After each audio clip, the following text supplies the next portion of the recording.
We got half an onion, bunch of garlic, bay leaf, cinnamon stick, chote, I think they really say it. You can get this at your Mexican stores. That's what that red coloring comes from. Ancho chili. That's what those three were. Ground cloves, if you can see that. That's what we're going on with here. You would typically use actual cloves, but I'm out of those at the moment. So we're using ground clove. That's probably enough there. Then we have the, I'm not going to be able to pronounce this one, guajillo chili. Not the best at pronouncing all this stuff yet. That adds for a lot of these. I'm gonna go hefty with it. We won't blend all this up anyways. Oregano. And just for a little extra kick, I love these chipotles, so I'm throwing one of them in there. Yeah, buddy, maybe two.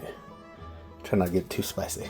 The kids are gonna have to eat it too. We have added some water to it, and next we're gonna bring this to a boil, then lower it down to simmer, let it simmer for a while, get all that flavor mingling together. Get it in the blender. Ooh, that's a lot. Ooh, that's hot. Let's start the blend on low.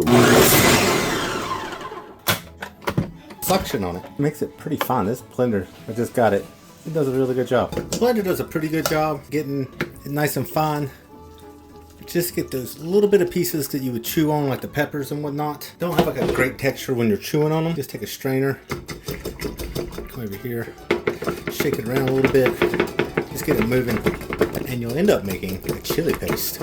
And just like that, you have a little bit of a chili paste with a bunch of actual broth in the pot. I want this marinade to be a little thicker, so I'm gonna thicken it up. But as you can see, the coals are on this side. A little indirect heating going to the spatchcock chip turkey. Turkey, not chicken, turkey. And we're right there. It's gonna come up a little bit more. I'm trying to keep it in between 275 and 300. We got 165 on a breast on the thermometer, so let's get it out the oven. Pick it up, put it over there.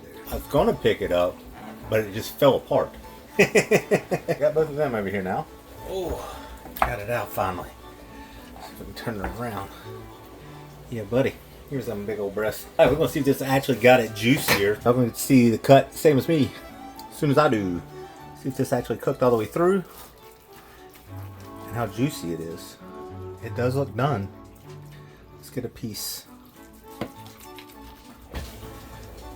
Let's see if it's juicy. See if y'all can see that. Squeeze it. Oh yeah, there's juice in that. If you want it juicy, this is definitely a good way to do that. Though the sauce did not hold up when smoking the chicken, luckily we have a lot of that al pastor sauce left over. Oh yeah, so we can just spread that on there like that. Oh my god, that is freaking amazing. It's kind of got a little bit of spice to it, with a little bit of that earthy flavor, but with that pineapple in it. Oh my god, that is sweet and amazing. Look at that. That is that al pastor sauce that I had on it when I was smoking it, but for some reason it fell apart on me. Let's see how that tastes. Oh my god. That is smoky, sweet, kind of got that earthy flavor to it from the cloves. I don't know if I'll cook a turkey a different way. I know I'll cook it a different way because I won't cook it the way I did. I'll figure out how to get the sauce on it better. That's amazing. Let's shred some of that up, heat it up, cook some of it. And I'll say, by the way, we got hoodies now. So if you want a hoodie, we got hoodies.